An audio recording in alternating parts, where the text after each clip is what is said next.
안녕하십니까. 저는 성균관대학교 소프트웨어학과의 정재영 교수입니다. 오늘은 인터넷과 컴퓨터 네트워크의 네 번째 챕터인 와이어리스 앤 모바일 네트워크스에 대해서 공부를 하도록 하겠습니다. 오늘 공부할 것은 키워드가 와이어리스와 모빌리티에 대한 겁니다. 그래서 여기에 대해서 저희가 공부를 할 건데요. 그래서 와이어리스 쪽은 우리가 많이 사용하고 있는 그 CSMA, 와이파이 쪽에 대해서 우리가 공부를 할 건데, 그래서 그 전에 CDMA가 현재 우리가 많이 쓰고 있는 스마트폰이라든지 뭐 이런 그 3G라든지 4G LTE 같은 경우에 그 CDMA를 많이 씁니다. 여기에 대해서 설명하고, 그 다음에 와이파이에 대해서는 807.11입니다. 이 같은 경우에는 이름이 비슷한데 Carrier Sense Multiple Access 해서 CSMA, CA에 대한 프로토콜을 CSMA, CA, Collision Avoidance에 대한 프로토콜을 공부를 할 겁니다. 얘랑 좀 비슷한데 좀 다릅니다. 그리고 셀룰러 인터넷에 대한 아키텍처와 그 다음에 스탠더드인 GSM 같은 걸 공부를 하겠습니다. 그리고 나서 두 번째 서브젝트로 모빌리티 쪽인데요. 모빌리티는 특히 이게 모바일 IP 또는 셀룰러 네트워크에서의 모빌리티 핸들링, 핸드오버 이슈들을 공부를 하고, 마지막으로 모빌리티와 또 하이어 레이어인 TCP 같은 것과의 어떤 관계에 대해서 공부를 하도록 하겠습니다.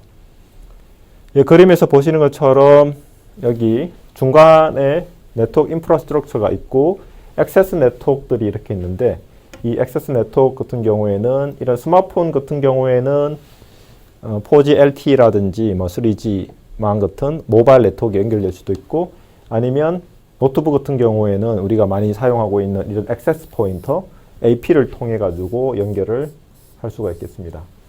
그래서 이런 기지국을 베이스 스테이션, 4G LTE에서는 이노드 B라고 합니다. 자, 그래서 베이스 스테이션을 통해서 실제로 이런 모바일 단말들이 이렇게 실제적으로 인프라 네트워크에 붙을 수 있는 상황이고요. 그래서 여기에서 릴레이라는 걸로 해서 와이어드 네트워크가 와이어리스 호스트 간에 연결을 해주는 그런 역할을 한다고 해서 릴레이 노드라고도 우리가 부를 수 있겠죠. 자, 그렇게 해서 이 와이어리스 링크에 대해서 한번 보면 여기서 보면은 얘 같은 경우에는 그 3G라든지 4G LTE 같은 경우 셀룰러 링크라고 그러고요. 이 와이파이 같은 경우에는 와이어리스 랜 링크라고 이렇게 우리가 부릅니다. 거기서도 중요한 게 미디어를 이런 와이어리스 액세스를 위한 미디어 액세스 컨트롤 프로토콜로서 맥이라 합니다. 미디어 액세스 컨트롤 프로토콜. 그래서 많은 노드들이 이런 기지국이라든지 아니면 이런 그 AP와 같은 장비가 제공하는 무선 채널을 효과적으로 이렇게 공유하기 위한 프로토콜입니다. 그래서 여기 보시는 것처럼 집안에서 인도어나 바깥에 거리가 한 50에서 200 되는 커버리지, 아니면 200m에서 4km 되는 미디엄 레인지 아웃도어나 아니면 5km에서 20km 되는 이런 장거리 같은 아웃도어에 대해서 각 셀룰러 네트워크이라든지 여기 같은 경우에는 와이파이 무선 랜 쪽이죠. 자, 와이파이 쪽이라고 볼 수 있겠습니다. 와이파이. 그리고 여기 에어터다 11 AG 같은 경우에는 포인트 투 포인트라면 좀 커버리지를 좀 넓게도 할 수 있습니다. 그렇지만 대부분 2G, 그 다음에 2.5G, 3G, 그러니까 4G 같은 경우에는 유럽에서 사실 이런 셀룰러 네트워크를 많이 리딩했는데, 이제 3GPP라는 기구에서 표준화를 한 것들입니다. 그래서 현재 우리가 많이 쓰고 있는 게 이제 4G에서 LTE 또는 WiMAX를 통해서 우리가 아주 도시라든지 이런 것들을 이제 커버할 수 있는 그런 어떤 네트워크라고 보시면 되겠습니다. 자, 그래서 크게 우리가 이 와이어리스 네트워크 같은 경우에 이런 인프라 네트워크에 연결되어 있는 AP라든지 베이스 스테이션 같은 것들을 통해 가지고 우리가 연결하는 것을 이제 인프라스트럭처 기반의 모드라고 해서 인프라스트럭처 모드라고 하고요. 그리고 이런 네트워크 장비 없이 단말들끼리 바로 이렇게 통신하는 게 이제 애독 네트워크라고 합니다. 애독 모드. 그래서 애독 모드에서는 실로 여기 보신 것처럼 단말들이 데이터를 보내면 이렇게 릴레이를 해가지고 각 호스트가 마치 라우터처럼 릴레이를 합니다. 그래서 이런 것들을 애독 네트워크라고 합니다. 그래서 이제 텍사노미가 이제 분류에 대한 건데요. 그래서 인프라스트럭처인 AP를 이용하거나 아니면 방금 우리가 공부했던 애독 네트워크가 있습니다. 그래서 싱글 홉은 한 커버리지, 하나의 트랜스미션 커버리지 안에 있는 커뮤니케이션을 나타냅니다. 그래서 싱글 홉으로는 보통 와이파이나 와이맥스, 셀룰러, 방금 봤던 2G, 3G, 4G, LTE 같은 것들을 말하고요. 그리고 블루투스라든지 이런 싱글 커버리지의 그 인프라스트럭처 없이 하는 이런 소규모의 애독 네트워크가 있을 수 있고요. 멀티홉은 중간에 많은 호스트들이 릴레이 역할을 함으로써 하는 건데, 여기 네 번째 같은 경우에는 이 모바일 애독이라든지 차량 네트워크인 비큐러 애독 네트워크 같은 경우에 차들이 릴레이 역할을 하고요. 그 다음에 메시 네트워크라고 해가지고 이 호스트들이 루프넷이라고 하는데 지붕에 안테나를 해가지고 메시를 형성해가지고 릴레이 역할을 할 수 있는 그런 네트워크를 메시 네트워크라는데, 이런 경우에는 멀티 합으로서 중간에 집에 있는 그 지붕에 있는 그 장비들이 릴레이 역할을 해서 네트워크 연결을 합니다. 마찬가지로 이것도 인프라스트럭처 기반으로 동작한다고 보시고요. 왜냐하면은 그런 그 중에 어떤 스테이션은 또 인터넷에 연결되어 있기 때문입니다. 자, 첫 번째 셀룰러 네트워크에서 많이 이용하고 있는 CDMA에 대해서 공부를 하겠습니다. 자, 그 전에 먼저 와이어리스 링크에 대한 특징을 우리 보면, 자, 신호가 전파되면서 감쇄가 되죠. 어테뉴에이션이라고 합니다. 신호가 감쇄되죠. 그리고 다른 소스, 우리가 실제로 와이파이 같은 경우는 2.4 그 ISM 밴드 해가지고 뭐 인더스트리, 사이언스, 이제 메디컬 디바이스들이 공유하는 밴드입니다. 그래서 실제로 와이파이라든지 마이크로웨이브 같은 전자레인지라든지 이런 것들이 이런 밴드에 있기 때문에 서로 충돌이 돼서 인터피어런스, 방해를 할 수 있습니다. 그리고 멀티패스 프로파게이션이란 게 우리가 실제로 인도어 같은 경우에는 신호가 벽이라든지 이런 데 반사돼 가지고 가기 때문에 웨이브, 일렉트로매그네틱 웨이브이기 때문에 반사되고, 그렇게 되면은 신호가 가는 패스가 달라집니다. 그렇게 되면은 수신단에서 신호 수신에 대한 옵셋이 생기기 때문에 그 자체가 이제 서로 방해가 될 수가 있습니다. 그래서 이런 멀티패스라는 기회가 있고요. 그래서 이 세 가지가 어떻게 보면 가장 챌린지한 무선 통신을 어렵게 만드는 요인이라고 보시면 되겠습니다. 두 번째로 개념으로 SNR 해가지고 시그널 투 노이즈 레이쇼, SNR이라 하죠. 그 말은 신호 세기 대 노이즈에 대한 비율을 나타냅니다. 그래서 신호가 세면 셀수록, 그리고 노이즈가 작을수록 실제로 품질이 좋아지겠죠. 그죠? 그리고 이런 SNR이 있고 또 다른 매트릭으로 보면은 BER, Bit Error Rate라는 게 있습니다. Bit Error Rate는 실제로 빛을 전송했을 때 빛이 얼마나 자주 에러가 나는지에 대한 그 빗 에러 레이트 있습니다. 그래서 예를 들어 1000비트 중에 뭐 하나가 난다든지 10비트 중에 하나가 난다든지 뭐 그런 것들로 해서 실제적으로 나타낼 수가 있는데요. 그래서 자, 피지컬 레이어는 실제로 비트를 인코딩해서 유선이든 무선이든 보내는 역할을 하는 레이어지 않습니까? 그래서 송신 파워를 이렇게 인크리스 증가를 시키면 신호가 세지니까 주변에 아까 봤던 프로파게이션에 대한 어떤 장애라든지 인터피어런스라든지 멀티패스라든지 그런 장애에서 신호의 세기가 크기 때문에 빗 에러 레이트가 줄어듭니다.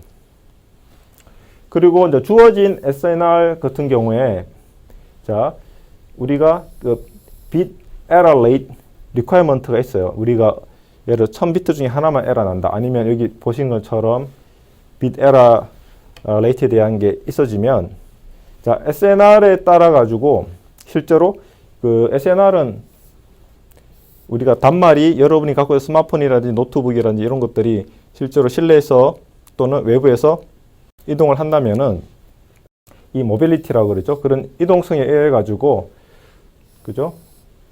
실제로 SNR이 이제 달라집니다.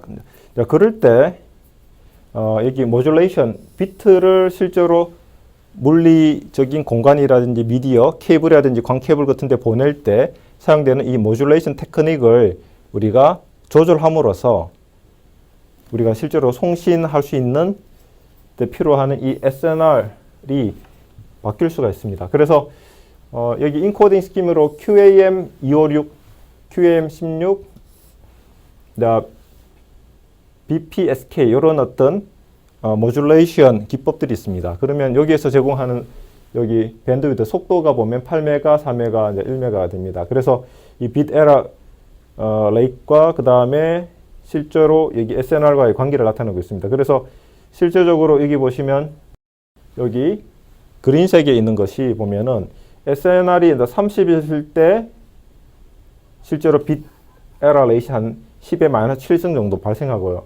근데 여기 보시는 것처럼 이렇게 한번 볼까요? 한 25 정도 SNR 이제 dB죠, 데시벨이죠. 여기에 대해서 봤을 때는 한 이렇게 에러 레이시 더 많이 생긴 걸 볼 수가 있습니다. 그래서 실제로 이런 모빌리티에 의해 가지고 신호 SNR이 감소를 한다면 예를 들어 이렇게 가가지고 한 더 떨어져서 한 20쪽으로 오면 얘 같은 경우에는 엄청 비데라가 많아지겠죠.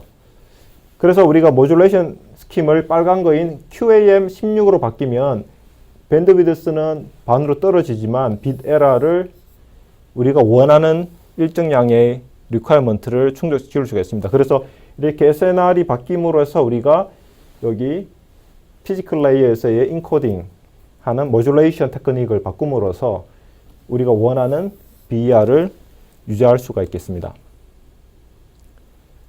다음으로는 와이어리스 네트워크의 특징으로 히든 터미널 프로블럼에 대해서 이제 우리가 공부를 하겠는데요.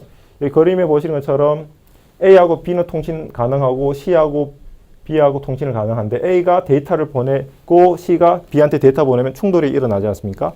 여기 보시는 것처럼 A가 B한테 보내고 C가 B한테 보내면 뭔가 트랜스미션을 할 때 어떤 코디네이션이 없다, 중재가 없다면 이렇게 충돌이 일어날 수 있습니다. 자, 그러면 왜냐하면 A가 보낼 시그널은 이렇게 가다가 이렇게 프로파게이션 거리에 따라서 이 SNR 스트렝스가 이렇게 약해지겠죠. 그리고 C 같은 경우도 이렇게 거리에 따라서 이렇게 약해지면 자, B는 받을 수 있지만 A가 보낸 걸 C가 인식할 수 없고 C가 보낸 걸 A가 인식할 수 없을 때 A와 C가 동시에 보내면 충돌이 일어납니다. 요런 서로 이렇게 가려져 있다 해가지고 A와 C는 이런 프로파게이션 어테뉴에이션에서 가려져 있기 때문에 히든되어 있기 때문에 이런 충돌이 일어나는 프로블럼이라고 해서 히든 터미널 프로블럼이라고 합니다. 그 다음에 또 다른 프로블럼이 있습니다. exposed terminal problem이라는 게 있는데요.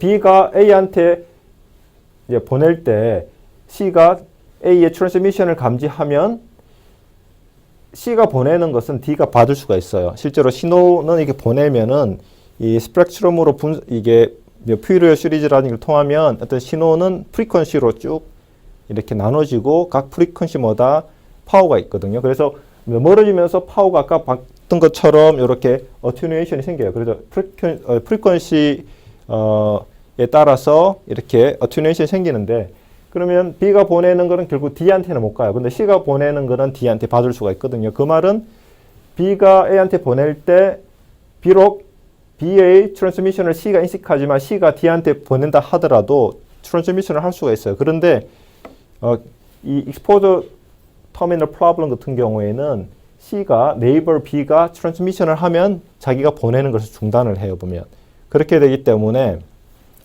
비효율적이란 거죠. A가 B한테 받을 수가 있고 D가 C한테 받을 수도 있음에 불구하고 C가 보내지 않게 됩니다. 그래서 이런 것들을 이제 해결하는 방법이 필요하겠죠. 그래서 우리가 아까 봤던 히든 터미널 프로블럼도 이 RTS, CTS라는 메커니즘에서 풀 수가 있고 얘도 마찬가지로 문제를 해결할 수가 있습니다. RTS, CTS는 일종의 request to send, 그 다음 clear to send 해가지고 보내기 전에 일종의 내가 채널을 예약하는 그런 컨트롤 메시지라고 보시면 되겠습니다. 자, 이런 백그라운드를 가지고 CDMA에 대해서 공부를 하겠습니다. 그래서 코드 디비전 멀티플 액세스인데요. 가장 핵심적인 아이디어는 여러분들이 어디 뭐 연회장이라든지 이런 게 갔어요. 그래서 한국 사람들도 있고 중국 사람도 있고 그리고 영어를 말하는 자 미국 사람들이 있어요. 그러면은 이 시끄러운 가운데서 서로 이 커뮤니케이션 되잖아요, 그죠? 이렇게 왜냐하면은 한국 사람들은 주변에 중국 사람이라든지 영어를 말하는 미국 사람이 말을 하더라도 코리안 한국말에 더 우리가 귀가 이렇게 집중해가지고 들을 수 있잖아요. 나머지는 다 필터링 하잖아요. 마찬가지로 중국 사람들도 중국 사람들끼리 이렇게 이야기하고 미국 사람들도 영어를 이렇게 이야기하고 하더라도 서로 커뮤니케이션 하는데 큰 문제는 없지 않습니까? 아이디어가 바로 그겁니다. 서로 보낼 때 서로 인식할 수 있는 어떤 그 코드에 대한 것들을 이용해서 보내면 수신자는 그걸 가지고 약속된 코드로 수신한 코드의 다른 어떤 그 송신자가 보낸 시그널이 이렇게 섞이더라도 혼합되더라도 필터링을 할 수가 있어요. 그래서 그런 코드를 바로 오소고널 코드라고 합니다. 그래서 이제 칩 시퀀스를 통해 가지고 실제로 한 비트 보낼 때 예를 들어서 한 8칩으로 만들어서 이렇게 보내고 그리고 그 각 칩에 대해서는 그 시퀀스에 대해서는 우리가 오소널 코드를 만들면 수신단에서 디코딩을 이렇게 할 수가 있는 그런 구조가 바로 이 코드 디비전 멀티플 액세스입니다. 그래서 예를 들어서 한번 설명을 해보겠습니다. 그래서 이제 샌더가 데이터를 보낼 때 이 칩 시퀀스가 여기처럼 8비트라고 이제 가정을 할게요. 그러면은 실제로 내가 D01은 비트가 1인 비트고 얘는 0비트에 보면 여기서는 마이너스 1이 이제 0비트를 나타내요. 그래서 0과 1이라는 두 개의 비트를 이제 보낼 때 여기서 할당받은 각 샌더마다 고유한 오소고널 코드 칩 시퀀스를 받거든요. 얘 같은 경우에는 보시는 것처럼 이 코드에 보면은 이게 111, 마이너스 11, 마이너스 11, 마이너스 1, 마이너스 1 이렇게 돼 있죠. 이런 걸로 계속 이렇게 곱하기를 합니다. 벡터 곱을 이렇게 하는 거죠. 이렇게 하나의 여기 벡터라고 보시면 거기에 실제로 코에피션트 1을 이렇게 곱해 보면 그래서 여기 코에피션트 요 칩 시퀀스가 벡터라면 1 같은 경우에는 이렇게 그대로 이제 될 거고요. 이게 송신을 이제 하는 겁니다. 수신 그리고 마이너스 1 같은 경우에도 여기 밑에 칩 시퀀스 하면은 다 이게 플립이 되겠죠, 그죠? 1은 마이너스 1이 되고 마이너스 1은 1이 되겠죠, 그죠? 그래서 요걸 이제 그대로 이제 공기 중에 에어를 통해서 보내가지고 수신자가 보내요, 그죠? 예를 들어가지고 송신자는 예를 들어서 여러분 스마트폰이고 수신자는 베이스 스테이션이라고 생각합시다. 셀로 네트워크에서. 그러면 받으면은 서로가 이게 약속한 이 코드는 같거든요. 그러면 이 코드로 인코딩하고 디코딩할 때 같은 코드로 하면은 이 받은 것들을 가지고 이렇게 벡터 곱을 하거든요. 벡터 곱을 이렇게 해가지고 그 길이만큼 이게 8이잖아요. m이 8인데 나누면은 얘 같은 경우는 마이너스 8이기 때문에 보시면 마이너스 1, 1이니까 마이너스 1이죠. 얘 같은 경우도 마찬가지 마이너스 1, 1하고 마이너스 1이죠. 다 마이너스 8이 됩니다. 그래서 나누기 하면 마이너스 1이 되죠. 얘 같은 경우는 1, 1 하고 마이너스 1, 마이너스 1 되니까 1이 되죠. 그죠? 다 하면 8이 돼요. 그래서 여기 벡터 곱을 했을 때 8이 돼가지고 8을 나누면 1이 되겠죠. 그죠? 그래서 결국 자 수신을 해보면은 1, 0을 보냈고 여기서 1, 0이라는 것을 그대로 이렇게 받게 되겠죠. 그래서 이제 멀티플 샌더가 있다고 가정을 하면 샌더 1, 2가 있으면 여기 칩 시퀀스가 달라요. 오소고널 코드가 이제 유니크한 일종의 그 코드라고 보시면 됩니다. 서로 이제 직교, 오소건을 하다는 거죠. 그렇게 되기 때문에 보시는 것처럼 여기는 비트 1을 보내고 얘는 0을 보내고요. 여기 같은 경우는 sender 2는 1, 1을 보낸 거 가정을 해요. 자, 그렇게 해가지고 자, 신호 같은 경우에는 이렇게 해서 곱해가지고 두 개 합치면 이런 값들이 되겠죠, 그죠? 자, 파워라고 생각해 봅시다. 이 1 또는 마이너스 1 어떤 볼트, 이렇게 볼티지로 보면 값이 더해지니까 이렇게 되겠죠. 그래서 얘 같은 경우에는 실제로 곱해보고 하면은 1, 1이 되죠. 얘 같은 경우에도 1, 1, 1이 되죠. 그래서 두 개 더하면은 2가 되는, 여기 보면은 얘 같은 경우 요걸 보면은 1하고 마이너스 1이니까 마이너스 1 되고 1하고 그 다음에 여기 1하고 해요. 그러면은 플러스 1이 되기 때문에 실제로 더하면 0이 되죠. 그래서 여기 보면은 0이 되기 때문에 여기에는 없는 거예요, 보면. 근데 얘 같은 경우에 보면은 여기 두 번째 볼게요. 마찬가지로 첫 번째도 0이거든요. 여기 1이랑 마이너스 1, 1이랑 1 된가? 0. 근데 두 번째는 마이너스 1, 1, 마이너스 1이죠. 그 다음에 1이고 마이너스 1이니까 더하면 마이너스 2죠. 마이너스 2가 이렇게 나타내죠. 그죠? 그래서 이렇게 된 것들을 이렇게 수신자인 베이스테이션이 받았을 때 마찬가지로 각자에 해당되는 칩 시퀀서를 해요. 그래서 얘들 베이스테이션이 관심 있는 것은 리시버 1에 대한 것을 받고 싶다. 그러면은 리시버 1에 해당되는 즉 샌더 1의 칩 시퀀서인 똑같은 것을 이렇게 벡터를 곱하면은 자, 샌더 1이 보낸 자, 10이 그대로 이렇게 수신이 되죠. 그죠? 그래서 이런 오소건을 코드를 이용해서 동시에 같은 시간에 그죠?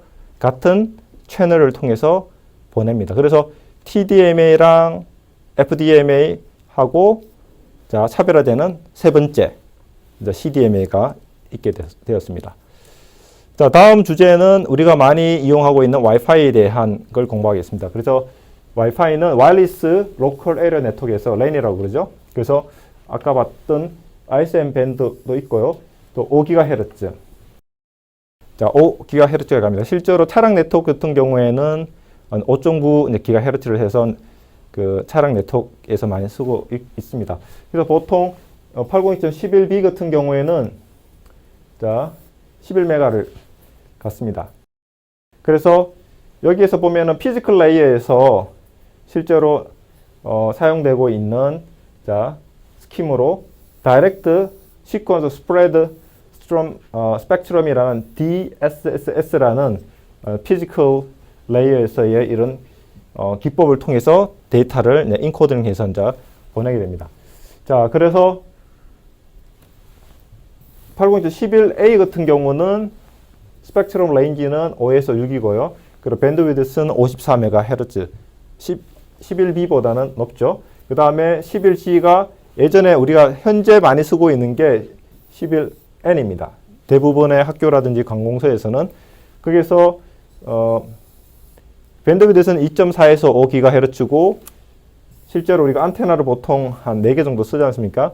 그래 되면은 보통 이 안테나 수에 따라 가지고 올라가거든요. 그래서 보통 싱글 안테나는 한 100, 그 다음에 그 더블 안테나를 쓰고 하면 한 200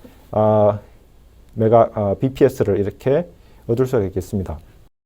그래서 실제적으로 이제 우리가 무슨 랜을 할 때 사용되는 맥 프로토콜이 이 CSMA, 이제 CA라는 미디어 액세스 컨트롤 프로토콜을 이용하고 있습니다. 그래서 여기에서 중요한 컨셉이 보면은 이런 액세스 포인트가 커버하는 이 에어리어를 베이식 서비스 셋이라고 합니다. 그래서 얘가 커버하는 그러니까 보통 한 10에서 한 20m 정도 보통 우리가 무선 랜 같은 경우에 커버를 하지 않습니까? 자, 그리고 마찬가지로 다른 AP가 이렇게 있죠. 그죠? 그래서 AP 얘를 2라고 그러고 1이라고 합니다. 그러면 이런 것들이 허브나 스위치나 라우터로 이렇게 연결되겠죠. 우리가 IP 쪽에서 우리가 공부를 한 것처럼 실제적으로 이런 BSS가 다른 독립적인 IP 서버넷을 가질 수도 있고 아니면은 이 두 개가 또 동일한 IP 서버넷을 또 가질 수가 있습니다. 그거는 실제로 운영에 대한 어떤 팔로시에 따라 다른 거거든요. 그래서 여기에서 이제 베이스 스테이션을 보통 액세스 포인트 AP라고 하고 그리고 방금 말씀드렸던 것처럼 the basic service set 해서 the BSS 해서 일종의 셀러 네트워크에서는 셀과 같은 개념입니다. 그래서 액세스 포인트가 커버할 수 있는 BSS. 그래서 이렇게 허브라든지 스위치나 라우터로 이렇게 연결된 것을 extended BSS라고도 우리가 부를 수 있겠습니다. 그래서 802.11 같은 경우에는 과거에는 11B를 많이 사용을 했었습니다. 참고로 이제 802점 계열은 IEEE 표준입니다. IEEE 그래서 IEEE라고 하죠. 표준이라고 보시면 되고요. 자, 그래서 이런 그 802.11B 또는 GN 같은 경우에는 보통 액세스 포인트와 이 어소시에이트 해가지고 뭔가 연결이 돼야 됩니다. 그래서 연결되기 위해서 우리가 보통 랩탑 같은 경우에 보면 이 SSID 있죠? 서비스 셋에 대한 그죠? 아이디에 대해서 우리가 선택을 해서 그 AP가 DHCP 프로토콜을 통해서 IP 주소와 그 다음에 게이트웨이 주소, DNS 서버 주소를 주면은 이렇게 망에 붙을 수 있겠죠, 그죠? 그래서 여기 그림 보시는 것처럼 그 H1이라는 여러분의 컴퓨터가 있다고 가정합시다. 그러면은 주변에 예를 들어 학교 같은 경우에는 많은 AP가 디플로이 되어 있기 때문에 AP1, AP2가 있으면 이 중에서 신호가 좀 센 걸 내가 이용을 해야 되잖아요. 그래서 이걸 스캐닝을 한다고 합니다. 그래서 패시브 스캐닝, 액티브 스캐닝이 있는데 패시브는 이 AP들이 주기적으로 비콘이라는 여기 메시지 프레임을 보냅니다. 이 AP에 대한 정보를 보내주거든요. 그러면은 이 비콘에 대한 메시지 프레임을 가지고 신호 세 개를 가지고 선택을 합니다. 그래서 예를 들어서 AP1이 신호가 이제 세다 그러면 AP1에 대해서 그 AP를 선택하고 거기에 대해서 어소시에이션 리퀘스트를 보내면 그에 대한 리스폰스를 받아서 이제 연결이 되면 걔를 통해 가지고 인터넷에 이제 접속을 할 수가 있고요. 여기 액티브 같은 경우는 이 H1이라는 여러분의 랩탑 컴퓨터가 프로브 리퀘스트 프레임을 보내서 액티브하게 능동적으로 찾습니다. 그러면 이걸 보내면 이걸 받은 AP가 프로브 리스폰스를 이제 보내주고요. 그걸 가지고 신호 세기가 가장 센 SNR이 가장 좋은 AP를 선택을 하면 됩니다. 그래서 거기에 대해서 선택을 해가지고 리퀘스트를 보내면은 어소시에이션 리스폰스를 받아서 연결이 된다고 보시면 되겠습니다. 자, 그런데 우리가 그 노트북들이 AP를 통하든 아니면 애동 모드든 서로 통신할 때 충돌이 일어나지 않습니까? 그래서 이런 충돌을 이제 방지를 하기 위한 기법으로 우리가 컬리전 어보이던스를 우리가 제한을 해야 되거든요. 그래서 여기 컬리전을 충돌하기 위해서 CSMA, CA 해서 와이파이 같은 경우에는 컬리전 디텍션 하는 게 사실 쉽지가 않습니다. 왜냐하면 송신하는 동안에 또 수신을 해야 되기 때문에 이더넷과 달리 좀 감지하기가 쉽지가 않습니다. 그래서 하드웨어 코스트 때문에 그런 걸 감지해가지고 어볼트해서 하는 이더넷의 방식보다는 이걸 미리 능동적으로 피하는 어프로치인 CSMA, CA를 이용을 합니다. 그래서 CSMA, CA를 하기 위해서 자, 우리가 이제 보기 위해서 어떻게 동작하는지를 한번 보면 채널이 아이들하다. 그죠? 그리고 아이들한지를 체크를 할 때 이 DIFS 지금 현재는 첫 번째 시나리오는 샌더와 리시버가 애동 모드로 서로 통신한다. AP 없이 통신한다고 가정했을 때 이야기입니다. 그러면은 이 DCF가 Distributed Coordinate Function 해가지고 이런 애동 모드를 DCF라고 보시면 되거든요. 분산 코디네이션 중재에 대한 펑션이라고 보시면 되겠습니다. 그래서 802.11b 같은 경우에는 50 마이크로세컨드 동안 이렇게 기다리면서 액티비티가 없다. 그러면은 프레임을 이렇게 보냅니다. 그런데 이 시간 동안 기다려 보니까 이게 비지하다라는 게 감지가 되면 랜덤 백업을 합니다. 그죠? 충돌이 나면 익스포넨셜 백업을 통해서 이렇게 기하급수적으로 윈도우 타임을 늘려가지고 랜덤하게 이렇게 웨이트하면 충돌 확률이 줄어들거든요. 그런데 일단은 비지하다 그러면 그런 윈도우 값들 중에 하나 일단 디폴트 웨이팅 타임을 통해서 이렇게 기다리고 또 충돌에 대해서 만약에 내가 보내려고 또 하나 또 비지하다 그러면 이거는 일종의 충돌이라고 생각하고 또 웨이팅 타임에 대한 윈도우를 계속 2배씩 그러니까 익스포넨셜하게 증가를 시켜서 거기서 랜덤하게 기다리면 되겠습니다. 그렇게 해서 이제 기다리고 합니다.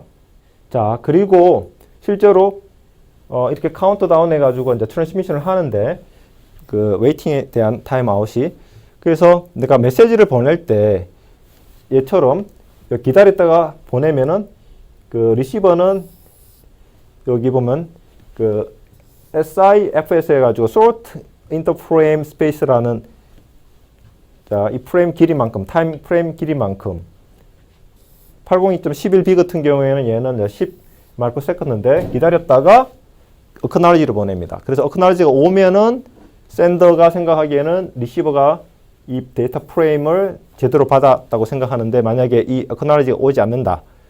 그러면은 이거는 충돌이 있다고 생각합니다. 나중에 재전송을 해야 되겠죠. 그죠? 그래서 이런 히든 터미널 프로블럼 때문에 얘가 보낸 게 제대로 받았는지 안 받았는지 예를 들어서 다른 여기 보시는 것처럼 다른 샌더가 만약에 이렇게 보내가지고 충돌이 일어날 수도 있잖아요. 그죠? 여기에 뭐 샌더 2라는 노드가 보내면 그러면 어크날리지를 보낼 수가 없겠죠. 그죠? 그래서 충돌이 안 일어나면은 어크날리지를 보내서 제대로 받았다 알 수 있고 만약에 어크날리지 안 오면은 문제가 있기 때문에 다시 같은 프레임을 재전송을 해야 되겠죠. 자, 그래서 이런 채널에 대한 뭔가 충돌을 방지하기 위해서 그 데이터 프레임 길이는 보통 이렇게 길지 않습니까? 그래서 짧은 레저베이션으로서 내가 샌드가 리시버 너에게 내가 데이터 보낼 게 있다라고 해가지고 저희가 이제 공부할 게 이 RTS 해가지고 보낼 걸 내가 요청한다. 그러면은 이게 일종의 그 레저베이션 한다는 거거든요. 그래 되면은 그 리시버는 그 clear to send가 그래 너 보내라 해가지고 브로드캐스트를 보내면은 아까 봤던 여기 send to가 거기에 대해서 레저베이션 됐다는 걸 알고 보내지 않죠. 그래서 여기 보면은 먼저 이게 RTS 보내고 이게 CTS를 보내면 얘가 이제 데이터를 보낸 이런 구조로 볼 수가 있겠습니다. 그래서 이런 경우에는 그 A하고 B가 RTS를 동시에 해서 충돌이 일어날 수가 있어요. 그죠? 그렇지만 이게 짧기 때문에 여기에 의한 웨이스트 되는 타임은 우리가 무시할 수 있다고 생각할 수 있습니다. 그리고 나서 랜덤 웨이팅을 했다가 다시 보내고 얘는 랜덤 웨이팅이 조금 더 길어졌겠죠. 그런 상황에서 CTS를 이 LP가 이렇게 보내죠. 보내면 A는 짧은 시간 후에 데이터를 보내지만 B는 기다리겠죠. 그죠? 그 CTS를 통해 가지고 얘가 얼마만큼 기다려야 된다는 그런 정보를 알려줄 수 있습니다. 그렇게 해서 이렇게 그 디퍼를 해 가지고 이따가 어크날리지를 받고 나서 자 B가 다시 전송할 수 있는 그런 구조입니다. 그래서 이걸 RTS, CTS 익스체인지를 통한 히든 터미널 프로블럼을 막을 수가 있다고 보시면 되겠습니다. 자, 다음으로는 802.11 맥 프로엠에 대한 포맷을 보겠습니다. 그래서 여기 보면 프레임블에서 서로 송신자, 수신자 간의 그 동기화를 해야 되겠죠. 싱크로나이제이션을 하기 위한 게 필요하고요. 그 다음에 피지컬 레이어 여기 컨버전스 프로시저 해가지고 피지컬 레이어에 필요한 정보를 여기 담고요. 그 다음에 실제적인 맥 프레임은 자 MPDU 해서 맥 PDU 해가지고 여기에 그 802.11 프레임에 대한 정보가 있습니다. 그래서 프레임 컨트롤에 대한 앞에 요 헤더에 해당되죠. 그러면 여기에 보면은 프로토콜 이 802.11에 대한 프로토콜 버전, 타입, 서브 타입 해서 이 어떤 맥 이게 프레임인지 나타내고요. 그 다음에 이게 DS 그 다음에 그러니까 예를 들어서 어떤 트래픽의 방향을 나타낼 때 사용되는 bit이고, 그 다음에 다른 파워 매니지먼트라든지 그 다음에 보안에 관련된 거라든지 이런 여러 가지 정보들을 담습니다. 그리고 다음으로는 이 duration에 대한 어떤 값을 나타내고, 그 다음에 어드레스가 3개가 있습니다. 이 어드레스 3개에 대해서는 이따가 우리가 공부를 할 거고요. 그 다음에 그 시퀀서에 대한 컨트롤과 그 다음에 이 어드레스 네 번째 것도 나중에 또 이용이 될 수가 있는데요. 그래서 그 다음에는 이제 페로드 부분이 들어갑니다. 그래서 페로드에는 구체적으로 그 IP 데이터그램이라든지 ICMP라든지 이런 정보들이 들어갈 수가 있겠죠, 그죠? 그리고 이 4바이트 CRC를 통해 가지고 사이클릭 리던 체크해서 그 에러 bit이 있는지를 체크를 합니다. 그래서 여기 그림 보시면은 이더넷 프레임하고 8011 프레임의 이제 비교 분석을 우리가 할 수가 있겠죠, 그죠? 이더넷 프레임 같은 경우에는 보시면 여기 중요한 필드가 여기 destination MAC address, source MAC address가 2개가 있습니다. 그런데 8011 같은 경우에는 어드레스가 이 4가지가 있죠. 그래서 각 어드레스에 대한 설명이 있습니다. 그러니까 첫 번째 어드레스는 자, 와이어리스 AP나 호스트, 어떤 호스트냐면은 이 프레임을 받을 호스트면, 그러니까 데스티네이션, 넥스트 헙에 대한 그 데스티네이션에 대한 노드에 대한 맥 주소라고 보시면 되고요. 그 다음에 어드레스 2 같은 경우는 자, 이 프레임을 보내는 게 호스트일 수도 있고 AP가 있을 수도 있지 않겠습니까? 그러면 그 송신자의 맥 주소를 나타내고요. 그죠? 그러면은 여기 이제 소스 맥이랑 비슷하다고 보시면 되고요. 그 다음에 세 번째 같은 경우는 그 라우터 인터페이스의 맥 주소를 나타냅니다. 실제로 AP가 일종의 스위치 역할을 하고 뒷단에 보면 인터넷으로 향하는 곳에 라우터가 있다면은 그 AP가 붙어 있는 라우터의 인터페이스의 맥 어드레스를 나타냅니다. 그렇게 해서 이 프레임이 어떤 라우터한테 가는지를 나타낼 수가 있겠죠. 그다음 네 번째 같은 경우에 애동 모드에서 또 사용할 수가 있겠습니다. 현재 우리가 이용하고 있는 모드는 인프라스트럭처 모드로서 AP가 있고 라우터가 인터넷에 연결되어 있는 이런 구조를 공부할 거고요. 그 어드레스 4는 이게 그 액세스 포인트 기반의 인프라스트럭처 모드가 아니라 애동 모드일 때 사용이 되는 건데요. 그래서 여기 보시는 것처럼 왜 3개의 어드레스가 이제 필요한지를 한번 우리가 예를 통해서 한번 보겠습니다. 그래서 여기 AP가 이걸 받을 데스티네이션이죠, 그죠? 얘의 어떤 맥 주소를 하고, 그 다음에 H1의 맥 주소를 여기 송신자에 넣고, 그 다음에 AP1이 붙어 있는 이 라우터의 요 인터페이스 있죠, 요 인터페이스. 요 R1에 해당되는 인터페이스에 대한 맥 주소를 해서 보내줍니다. 자, 그렇게 하면은 실제적으로 이 프레임이 이 AP1을 거쳐서 라우터 1의 인터페이스 R1에 보낸다는 걸로 해가지고 실제로 얘가 받으면은 이게 이더넷 프레임으로 컨버전을 해야 되지 않습니까?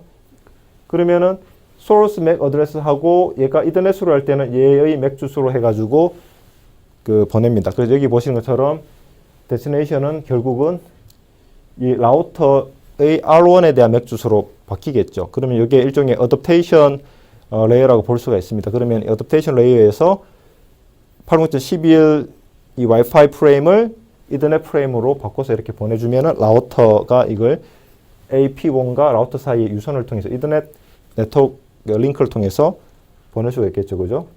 자, 그 다음으로는 반대로 라우터가 보낼 때입니다. 라우터가 보낼 때 보내면은 자, 여기 보면은 데스티네이션은 이 H1이 되고, 자, 소스는 이 라우터 1 인터페이스입니다. 그래서 이걸 보내가지고 AP가 이거 받으면은 마찬가지로 자, 데스티네이션은 H1이 되고, 그 다음에 실제로 이 R1이 보냈죠, 그죠? 그 R1에 대한 주소를 주고, 그 다음에 실제적으로 AP1이 송신을 하기 때문에 이 송신자 AP에 대한 주소를 씁니다. 그래 되면은 실제로 H1이 이 프레임 받으면은 어떤 AP와 어떤 라우터를 통해서 온지를 알 수가 있겠습니다. 자, 그래서 여기 보시면 duration 같은 경우에는 자, reserved transmission time. 그래서 일종의 RTStation exchange 통해 가지고 채널을 얼마만큼 우리가 reserve 했다. 그죠? 이걸 일종의 벡터라고 보시면 되겠습니다. reservation time에 대한 벡터라고 보시면 되거든요. 그래서 이 값을 나타내고요. 그 다음에 자, reliable data 트랜스퍼에서 이제 프레임에 대한 시퀀서 넘버를 통해서 우리가 안정적인 reliable하는 데이터 트랜스미션을 할 때 이 프레임에 대한 시퀀서 넘버로서 우리가 쓸 수가 있습니다. 그리고 이 타입하고 서브 타입 값을 가지고 이 프레임이 RTS인지 CTS인지 아니면 acknowledge인지 데이터인지 이런 걸 나타내는 값으로 사용할 수 있고요. 그러니까 웹 같은 경우는 wired equivalent privacy 해가지고 실제적으로 뭐 키값 같은 걸 넣어가지고 아무나 이 와이파이를 이용할 수 못하게 할 때 사용되는 그런 어떤 피처라고 보시면 되겠습니다. 그래서 여기에 이제 사용될 것이 안 되는 건지를 나타내는 플래그라고 보시면 되고, 그 다음에 이제 모빌리티에 대한 이슈인데요. 실제로 여기 AP1하고 AP2가 같은 서브넷에 있는 네트워크를 형성한다고 볼 수가 있습니다. 물론 다음 그림처럼 다르게 할 수도 있거든요. 만약에 예를 들어 가지고 이 라우터 같은 경우에는 각각에 대한 서브넷이 동일할 때는 이렇게 원 서브넷이지만 서브넷을 만약에 다르게 할 수도 있죠. 그러면 여기에 다른 서브넷 1, 얘는 서브넷 2에 대한 주소를 여기 할당하고 할당하면은 실제적으로 다른 서브넷으로도 동작할 수 있습니다. 그러면은 마치 이제 이 AP가 하나의 서브넷을 만드는 라우터처럼 이렇게 동작하는 것처럼 보여줄 수가 있겠죠. 그죠? 자, 그래서 실제적으로 이 호스트 1 같은 경우에는 이런 상황에서는 AP1의 커버리지 있다가 AP2로 가더라도 IP 주소는 변함이 없겠죠. 그죠? 변함이 없죠. 근데 링크 주소 같은 경우는 실제적으로 그 셀프 러닝 해가지고 포워딩 할 때 여기에서 이 H1으로 오는 이 포워딩 테이블 하고 얘가 움직였을 때 포워딩 할 수 있는 이 정보들이 스위치에서는 달라져야 되겠죠. 그죠? 그런 차이가 있다고 보시면 되겠습니다. 다음으로는 802.11에서 이게 어드밴스드 피처인데 실제로 이 여러분의 스마트폰이나 노트북이 이렇게 움직이면 APY 거리에 따라 가지고 SNR이 이제 바뀝니다. 그러면은 멀어지면 SNR이 나빠지기 때문에 우리가 빗 에러 레이스를 일정한 수준으로 하려면 이렇게 만약에 나빠져요. 그러면은 이렇게 이동한다고 치면 우리가 이 인코딩 스킴을 여기 QAM256에서 QAM16으로 해서 밴드위드스는 반응이 되지만 예를 들어 이렇게 되면은 20일 때는 여기 빗 에러 레이시 10의 마이너스 2성이 그러니까 엄청 많지 않습니까? 10의 마이너스 6성으로 우리가 낮추려면은 인코딩 스킴을 바뀝니다.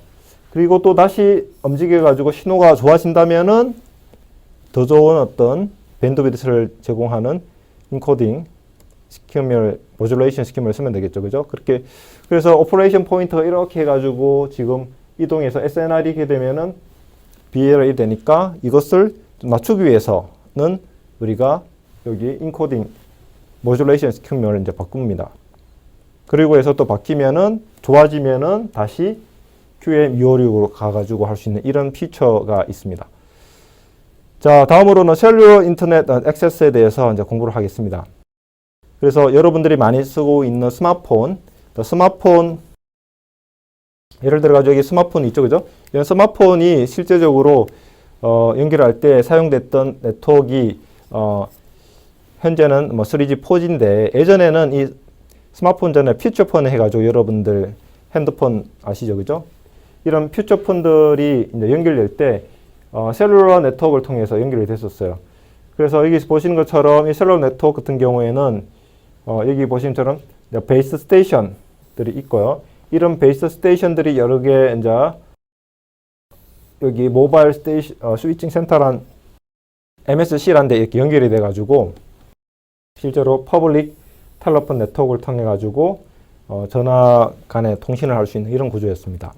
자, 다음으로는 셀룰러 네트워크에서의 first hop 핸들링 하는 거에 대해서 이제 공부를 하겠습니다.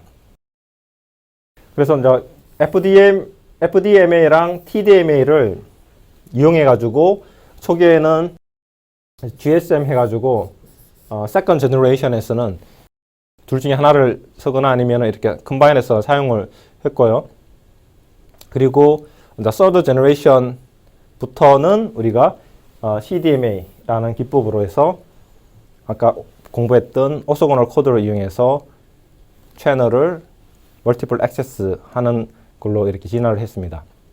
자, 그렇게 해가지고 보시면 그 2G 같은 경우에는 여기 보시는 것처럼 여기 안테나로 이렇게 그 퓨처폰들이 연결되게 해주는 것들을 여기 보시는 것처럼 베이스 트랜시버 해가지고 이게 트랜스미터와 리시버를 같이 합쳐가지고 송신자 수신자 해서 트랜시버라고 이렇게 하거든요. 그래서 BTS를 통해 가지고 여기 폰들이 연결이 되고 이런 것들이 여기 BSC 해가지고 여기 베이스 스테이션 컨트롤러를 통해서 여러 개 연결이 됩니다.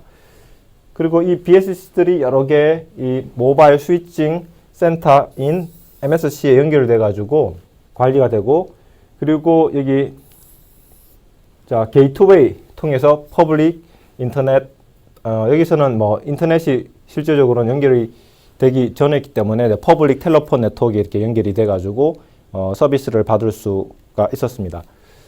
근데 3G가 오면은 인터넷이 이렇게 이제 퍼블릭 인터넷이 이제 들어오면서 기존의 이제 퍼블릭 텔레폰 네트워크 전화망과 이제 분리해 가지고 운영이 됐었습니다.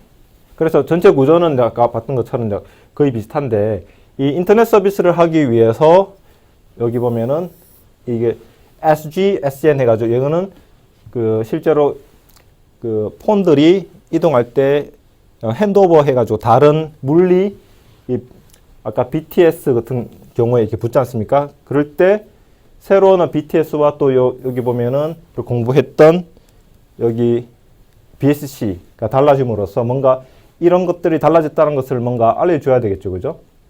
자, 그리고 이런 이 SGSN 같은 경우에는 실제적으로 얘는 뭐 약자냐면은 이 GPRS 해가지고 General Packet Radio Service라는 게 3GPP에서 보면 이런 패켓 인터넷에서의 어떤 서비스를 패켓 서비스라고 보시면 되겠습니다. 패켓 라디오 서비스. 그걸 하기 위해서 이게 Serving GPRS Support 해가지고 여기에 있는 모바일 노드들과 인터넷으로 가기 위한 이 게이트웨이에 해당되는 게이트웨이 GPRS 스포트 노드 해가지고 그 사이에 있는 그 게이트웨이라고 보시면 되겠습니다. 그래서 이제 이걸 통해 가지고 셀룰러 네트워크 서비스를 받을 수가 있는데요. 그래서 실제적으로 전화 서비스를 할 때는 이 전화가 이 안테나를 베이스 스테이션을 통해 가지고 이렇게 게이트웨이 MSC를 가지고 이렇게 통신을 해서 다른 폰하고 통신을 할 수가 있고요. 그러니까 인터넷 서비스를 가질 때는 이렇게 해가지고 SGSN하고 GGSN을 통해 가지고 인터넷을 통해서 서비스를 받을 수가 있습니다. 그래서 이런 텔레폰 트래픽이랑 그 다음에 인터넷 트래픽이 분리돼 가지고 서비스를 받았습니다. 그래서 텔레폰 서비스는 보이스고 데이터는 인터넷 트래픽이라고 보면 되겠습니다. 그래서 이런 구조에서 SGSN하고 GGSN은 코어 네트워크라고 이렇게 보시면 되고요. 그리고 이쪽 구간은 라디오 인터페이스, 라디오 액세스 네트워크라고 보시면 되겠습니다. 그래서 또는 이게 유트란이라고 합니다. Universal Terrestrial Radio Access Network이라고 합니다. 그래서 3G에서는 보이스와 데이터가 이렇게 분리돼 가지고 했는데 4G에 오면서는 이게 All IP에서 이게 다 합쳐졌습니다. 그래서 보이스와 데이터가 같은 인터넷을 통해 가지고 서비스를 받습니다. 그래서 여기 실제적으로 여기 베이스 스테이션에 해당되는 게 네임이 eNode B라고 이렇게 바뀌었어요. 이게 E가 이제 evolved 해가지고 진화된 노드 B 해가지고 베이스 스테이션이라고 보시면 되겠습니다. 그래서 eNode B 통해서 여러분이 사용하고 있는 이 스마트폰 유저 이퀴먼트라고 하는데, 이 유저 이퀴먼트가 이 노드를 통해 가지고 연결되면, 이 노드 B는 여기 보시는 것처럼 여기 이전에 3G에 봤던 여기 SGSN하고 비슷한 게 여기 S 게이트웨이라고 합니다. S 게이트웨이. 그리고 여기에서 본 GGSN하고 비슷한 게 P 게이트웨이라고 보시면 돼요. 그래서 실제로 P 게이트웨이가 퍼블릭 인터넷에 연결시켜주는 게이트웨이라고 보시면 돼요. 그래서 PDN 게이트웨이라고 보시면 되고요. 그리고 이거는 서포팅을 하는 그 서비스 스포팅 하는 게이트웨이라고 보시면 되겠습니다. 그래서 이걸 통해 가지고 전화라든지 그 다음에 인터넷 액세스라든지 이런 것들이 통일돼 가지고 하고 있고, 그리고 모빌리티 매니지먼트를 하기 위한 이 모빌리티 매니지먼트 엔티티라는 게 있습니다. 이런 노드를 가지고 실제적으로 얘가 여기 홈 서브스크라이브 서버를 통해서 현재 어디에 있는지를 알고 모빌리티를 통해 가지고 얘가 다른 이 노드 B의 커버리지로 간다든지 다른 SGSN S 게이트웨이 커버리지 쪽에 있는 이발브드 유트란으로 갔을 때 이걸 핸들링을 하기 위한 그런 어떤 역할을 하는 노드라고 보시면 되겠습니다. 그래서 방금 봤던 이 4G LTE는 3G와 거의 구조가 비슷한데, 이것들을 이렇게 기존의 텔레폰 네트워크하고 데이터 네트워크를 분리한 걸 이렇게 올 IP로 합쳐졌다고 생각하시면은 되겠습니다. 그래서 요 전체 요 합쳐진 요 부분을 EPC라고 합니다. 이발브드 패킷 코어 해가지고 실제적으로 데이터 서비스를 위한 인프라스트럭처에 대한 노드라고 보시면 되겠습니다. 거기에 S 게이트웨이, P 게이트웨이와 모빌리티를 위한 이런 MME가 있다고 보시면 되고요. 그리고 그 노드에 대한 위치, 로케이션 매니지먼트, 위치가 대한 서비스라든지 이런 것들을 하기 위한 홈 서브스크라이브 서버가 있다고 보시면 되고, 그리고 왼편에 보면은 여기 이 유출안이 결국은 이 노드 B를 통한 그 라디오 액세스 네트워크라고 보시면 되겠습니다. 그래서 지금까지 와이어리스 네트워크에 대해서 공부를 했고, 다음으로는 이제 모빌리티에 대해서 공부를 하겠습니다. 자, 모빌리티 같은 경우에는 여러분이 사용하는 랩탑처럼 모빌리티가 적은 경우도 있고, 스마트폰처럼 하이 모빌리티가 있을 수가 있겠죠, 그죠? 그래서 이제 모빌리티에 대한 용어로서 실제로 모바일 IP에 대해서 우리는 공부를 할 건데, 거기에서 중요한 컨셉이 홈 네트워크라 해가지고 여러분들이 실제로 이 랩탑을 이용하고 있는 여러분들의 홈이나 아니면 여러분의 뭐 연구실 아니면 학교의 디파트먼트 네트워크라고 보시면 되겠습니다. 그러면 여러분이 이게 퍼머넌트 어드레스 해가지고 일종의 아이디처럼 여러분이 하나 할당을 받아요. 그렇게 하고 여러분의 그 IP 주소와 현재 여러분이 또 다른 데 방문하면 어디 있다는 그런 정보를 갖고 있는 그런 역할 하는 게 홈 에이전트입니다. 그래서 여러분이 다른, 예를 들어서 성균관대학교에서 다른 뭐 경희대학교에 갔다 그러면은 비지티드 네트워크이 경희대학교에 있는 거죠. 그러려면 그 정보를 여기 홈 에이전트한테 알려줘야지 다른 인터넷의 누군가인 이 커레스판던트라는 제3의 어떤 노드가 여러분과 통신을 하고 싶다 하면은 여러분이 어디 있는지를 알 수가 있겠죠. 그죠? 자, 그럴 때 여러분이 방문한 그 네트워크에 또 포린 에이전트라는 게 있어요. 이걸 통해 가지고 여러분이 현재 여기 있다는 것을 여러분의 홈 에이전트한테 알려줄 수가 있겠습니다.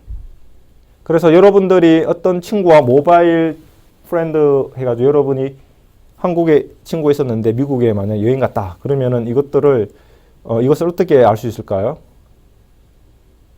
자, 어떤 방법? 그죠? 뭐 전화부 그걸 서칭을 하든지 아니면은 자, 그녀의 부모에게 물어본다든지 어떤 방법이 있어야 되겠죠. 그죠? 로케이션 매니지먼트가 이제 필요한 거죠. 자, 그렇게 해서 이제 결과적으로 라우팅을 이제 핸들링 이제 하는 게 중요하다는 이슈입니다. 그래서 이 라우팅을 할 때 어떻게 또 라우팅을 해야지 옵티멀하게 할 것인가에 대한 걸 우리가 공부를 할 건데요. 여기 보면 인다이렉트 라우팅을 하냐, 다이렉트 라우팅을 하냐에 대해서 공부를 하겠습니다. 그래서 여기 일단은 먼저 여러분이 비지티드 네트워크에 가면 이 홈 네트워크를 떠났잖아요. 그러면 포린 에이전트를 통해서 여러분이 여기 있다는 것을 여기 홈 에이전트한테 알려줘야 되겠죠. 그래야지 제3의 노드인 커레스판던트 노드가 인터넷의 어딘가에서 여러분하고 통신하고 싶을 때 통신을 할 수가 있겠죠. 그죠? 그래서 포린 에이전트가 모바일이 안에 들어왔다는 걸 알고 포린 에이전트가 홈 에이전트한테 알려주면 홈 에이전트가 여러분의 모바일 로케이션을 알 수가 있겠죠. 그죠? 그래서 이걸 등록한다라는 거고요. 그래서 제3의 여러분의 친구가 데이터를 보내면 일단 우리가 전화를 딱 걸듯이 패킷을 이렇게 여러분이 있을 네트워크에 보내야 되잖아요. 그죠? 그러면은 이 네트워크 주소는 여기 홈 네트워크에 있는 주소로 IP 주소로 패킷이 가기 때문에 이 홈 네트워크의 홈 에이전트가 받아요. 그러면 포린 에이전트를 통해 가지고 현재 여러분의 랩탑이 여기에 있다는 걸 알기 때문에 다시 이쪽으로 터널링을 통해서 포워딩을 할 수가 있겠죠. 그죠? 포워딩을 하면 여기에서 다시 디캡슐레이션 해가지고 여러분이 받을 수 있게 패킷을 보내줍니다. 보내주고 여러분의 친구한테 패킷 보낼 때는 이렇게 바로 보내줄 수가 있겠죠. 왜냐면 데스티네이션 IP 주소를 통해 가지고 바로 솔티드 패스로 가기 때문에.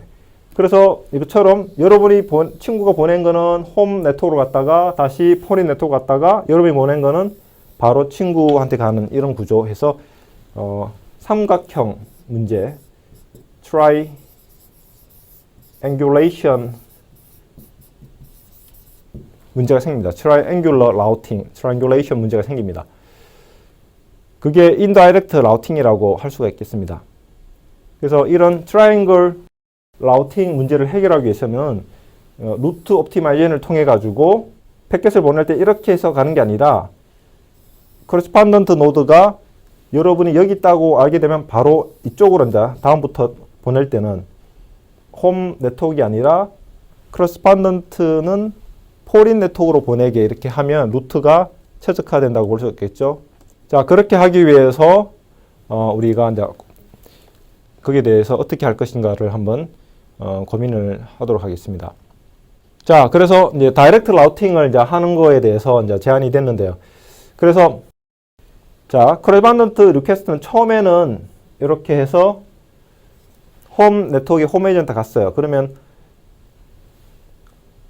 홈 에이전트는 이 모바일 노드의 정보를 포린 어드레스를 이렇게 알려주죠. 그러면은 바로 이렇게 해가지고 이렇게 할 수가 있습니다. 근데 이 가장 큰 문제점이 그죠? 그러면은 이 네트워크에서 가장 큰 문제점이 얘가 다시 얘 IP 주소를 가지고 보내야 되기 때문에 여기 프로토콜, 여기 유선망에 있는 노드라면은 프로토콜 스택을 뭔가 변화를 시켜야 됩니다. 그런데 이게 트랜스페어런트하게 여기 커레스판던팅 노드 입장에서는 변화 없이 하려면은 다른 방법이 좀 필요합니다. 그래서 이런 트라이앵글 라우팅 프로블럼을 오버컴하고 non-transparent 커레스판던트 해가지고 그 홈 에이전트가 이 케어로브 어드레스가 결국 이 모바일 노드, 다른 비지티드 네트워크에 있는 노드의 현재 IP 주소를 케어로브 어드레스 그죠? 라고 보면 되거든요. 그래서 이 케어로브 어드레스를 이제 받아야 되는 게 중요한데 그걸 어떻게 할 것인가가 이제 모바일 IP라는 프로토콜이 나오게 된 동기라고 보시면 되겠습니다. 모바일 IP. 그래서 이게 바인딩 업데이트라고 해가지고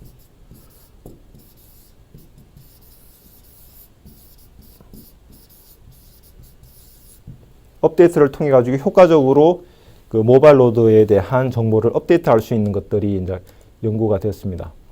그래서 다이렉트 라우팅에서 보면 또 어떤 문제가 있을 수 있냐면은 자, 커레스판던트가 자, 네트워크를 통해서 포린 에이전트에 보내려고 했는데 자, 여러분의 노트북이 다른 서브넷으로 이동을 했어요. 그래 되면은 다른 뉴 포린 에이전트에 보내야 되겠죠. 그죠?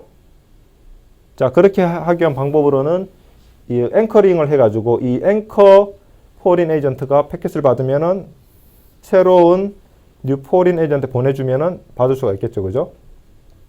그렇게 해가지고 우리가 할 수 있는 게 이 프로토콜에 추가가 돼야 되겠죠. 그래서 이런 모바일을 고려한 IP가 모바일 IP라고 보시면 됩니다. 그래서 RFC 3344에서 우리가 공부했던 자, 홈 에이전트, 그 다음에 포린 에이전트, 그리고 포린 에이전트의 등록, 그 다음에 케어 오브 어드레스 해가지고 모바일이 새로 할당받는 주소, 그리고 패켓을 홈 에이전트가 패켓을 받으면 이걸 포린 에이전트 보내가지고 다시 포린 에이전트가 모바일에게 주기 위한 그런 여러 가지 패켓에 대한 인캡슐레이션 이런 것들이 이제 정의가 되었습니다. 그리고 인다이렉트 라우팅을 통해서 패켓을 보내주는데 이것들을 우리가 옵티마이제이션 한 게 루트 옵티마이제이션이라고 보시면 되겠습니다. 자, 그래서 인다이렉트 라우팅은 최초에 코레스판던팅 노드가 모바일 노드가 있는 홈 네트워크로 보내면 자, 그러니까 패켓을 받고 이 홈 에이전트는 포린 에이전트에 대한 케어 오브 어드레스로 해가지고 포린 에이전트가 받을 수 있게 보냅니다. 그러면 여기에 포린 에이전트의 정보를 통해서 보내주면은 포린 에이전트는 안쪽에 실제적인 여기 모바일 노드의 IP 주소에 해당되는 데이터그램을 보내줘가지고 받게 해주겠죠, 그죠? 그럴 때 일단 그 포린 또는 홈 에이전트가 자신의 존재를 알리기 위해서는 인터넷 컨트롤 메시지 프로토콜인 ICMP를 확장한 자, 이 타입 필드가 9인 걸 통해서 하면 얘는 그 에이전트 디스커버를 위한 에이전트 애드버타이전트 메시지입니다. 그러면 여기에 보면은 홈 에이전트인지 포린 에이전트인지 나타내는 비트가 있고 그리고 이제 레슈레이션이 필요한지를 나타내는 비트가 이렇게 컨트롤 비트들이 있습니다. 그래서 여기까지가 스탠다드 ICMP에 대한 필드고 그리고 케어 오브 어드레스 같은 것들을 할당해가지고 줄 때는 여기에 있는 추가적인 익스텐디드 필드를 통해 가지고 할당을 할 수 있겠습니다. 자, 여기서 보시는 것처럼 모바일 에이전트가 실제적으로 그 여기 퍼머넌트에 대한 그 IP 주소라고 보시면 됩니다. 여기 포린 네트워크가 커버하는 서브넷은 다르죠, 그죠? 여기에 이제 들어오면은 그 ICMP 에이전트 애드버타이즈먼트 통해 가지고 케어 오브 어드레스를 이렇게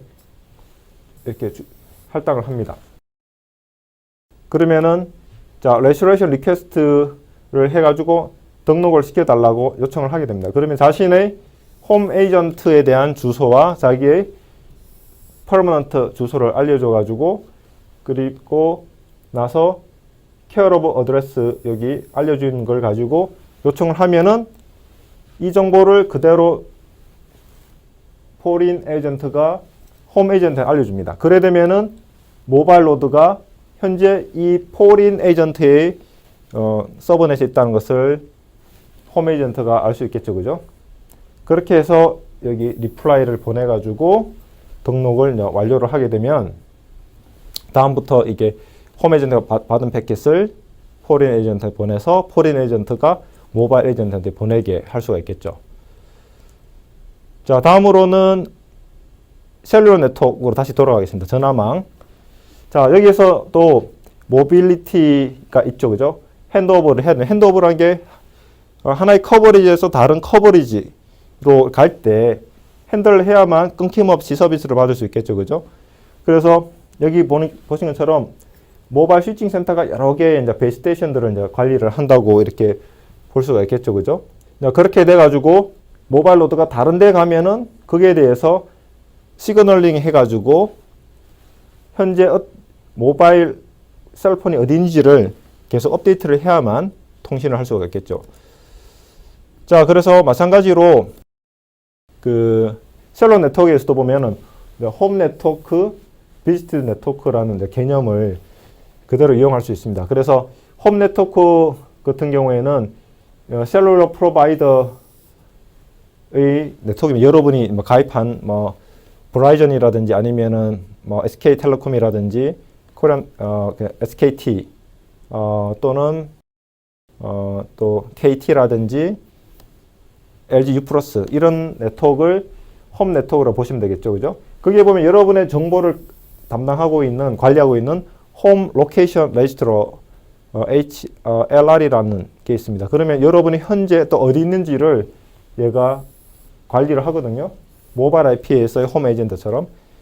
그리고 여러분이 방문하는 네트워크가 실제적으로 여러분이 있는 현재 있는 네트워크라고 보시면 됩니다. 그러면 포린 에이전트처럼 비지터 로케이션 레지스터 해가지고 VLR이 있습니다. 그러면은 얘 둘 간의 인터랙션을 통해 가지고 모빌리티 매니지먼트를 한다고 보시면 되겠습니다. 자, 이게 2G에서 보면은 세컨드 제너레이션 셀러 네트워크에서 보면 GSM을 한번 보죠. 인다이렉트 라우팅을 어떻게 할 것이냐. 여러분 친구 크로스반던트가 전화를 딱 걸어요. 그러면 일단은 그 전화번호로 홈 모바일 스위칭 센터 이쪽으로 통해 가지고 이 HLR을 통해 가지고 여러분의 노드가 어디 있는지를 파악을 이렇게 할 수가 있겠죠, 그죠? 자, 그렇게 해 가지고 여기에서 실제적으로 여기 비지팅 네트워크에 해당되는 VLR에 해당되는 이 MSC를 통해서 여러분이 있는 이 베이스테이션 쪽으로 연결을 할 수가 있겠습니다.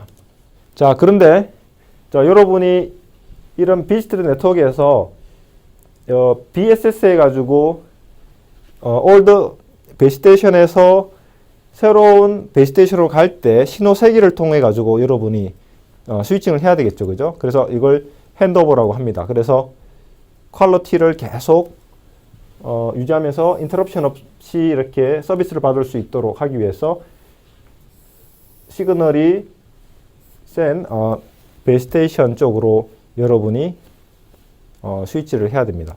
그래서 이제 MSC 같은 경우에는 베이스테이션 단에서는 이렇게 하면 되지만 베이스테이션 그룹을 관리하는 MSC가 달라지는 경우로 여러분이 또 이렇게 핸드오버 할 수 있지 않습니까? 그렇게 되면 모바일 IP처럼 앵커 MSC 해가지고 자, 첫 번째 MSC 같은 경우에 자, 여기에서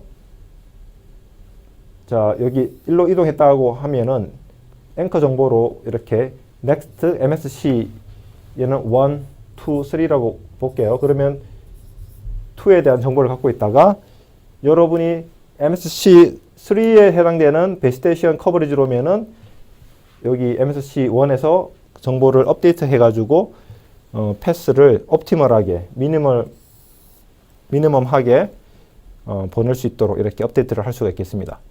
그리고 마지막으로 모빌리티 하이어 레이어 프로토콜에 대해서 공부를 하겠습니다. 그래서 보시면 실제적으로 IP 서비스가 베스트 에포트 서비스 모델이지 않습니까? 그래서 이거는 그대로 이제 유지도 하고 그 다음에 TCP, UDP 같은 경우도 이런 와이어리스 네트워크 또는 모바일 네트워크에서도 그대로 동작을 하도록 하기 위해서는 우리가 어떻게 할 것인가가 가장 중요하거든요. 근데 큰 이슈는 TCP 같은 경우에는 자, 실제적으로 패킷이 로스가 됐을 때가 보통 컨젝션이 유선망에서는 컨젝션이 일어나가지고 로스가 됐다고 해가지고 나중에 우리 공부를 할 게지만 컨젝션 컨트롤에서는 트랜스미션에 대한 레이스를 줄입니다. 그런데 모바일 환경에서는 실제적으로 패킷 로스는 링크 퀄리티가 나빠져가지고 실제적으로 수신단에서 디코딩을 못해서 버리는 경우거든요. 그렇게 되면은 TCP, 유선에서의 TCP를 통해 가지고 컨젝션 컨트롤 하면은 오히려 퍼포먼스가 더 나빠지는 그런 결과가 있겠습니다. 그래서 유선 구간하고 무선 구간을 잘 구분해 가지고 TCP가 동작할 수 있도록 하는 그런 연구들이 많이 진전이 됐습니다. 그래서 이런 퍼포먼스를 고려한 모바일 와이어리스에 대한 연구가 이제 중요한 이슈라고 보시면 되겠습니다. 오늘 공부한 것을 정리를 하겠습니다. 그래서 크게 와이어리스 네트워크하고 그 다음에 모빌리티에 대한 걸 공부를 했습니다. 그래서 와이어리스 링크 같은 경우에는 여러 가지 이제 컨셉도 공부하고 그 다음에 CDMA라는 그 셀러 네트워크에서의 채널을 액세스하는 그런 어떤 컨트롤 맥 프로토콜을 공부를 했고 그 다음에 우리가 많이 사용하고 있는 와이파이에서의 프로토콜인 CSMA, CA. 위에 거는 코드 디비전 멀티플 액세스고 요거는 캐리어 센서 멀티플 액세스입니다. 그리고 컬리전 어보이던스. 그래서 여기에서 여러 가지 뭐 채널에 대한 특성을 고려해서 우리가 전송을 하기 위해서 RTS, CTS를 통해서 효과적인 채널 레저베이션을 하는 걸 통해서 퍼포먼스를 높이는 걸 또 공부를 했을 거예요. 그리고 셀룰러 네트워크에서의 아키텍처와 스탠다드에 대해서 GSM, 2G에 대한 GSM, 3G, 4G, LTE에 대해서 공부를 했습니다. 그리고 모빌리티에 대해서는 여러 가지 어드레싱, 라우팅에 대해서 우리가 홈 에이전트에서 비티드 네트워크를 왔을 때 어떻게 로케이션 매니지먼트를 해서 라우팅을 할 것이냐. 그래서 다이렉트 라우팅, 인다이렉트 라우팅에 대해서 공부를 했고 케어 오브 어드레스에 대한 컨셉을 공부를 했습니다. 그리고 케이스 스터디로 이제 모바일 IP, 그 다음에 GSM-SA 모빌리티에서 공부를 했고 마지막으로 하이어 레이어, 특히 TCP에 대한 프로토콜에 대한 임팩에 대해서 공부를 했습니다. 오늘 여기까지 하겠습니다. 감사합니다.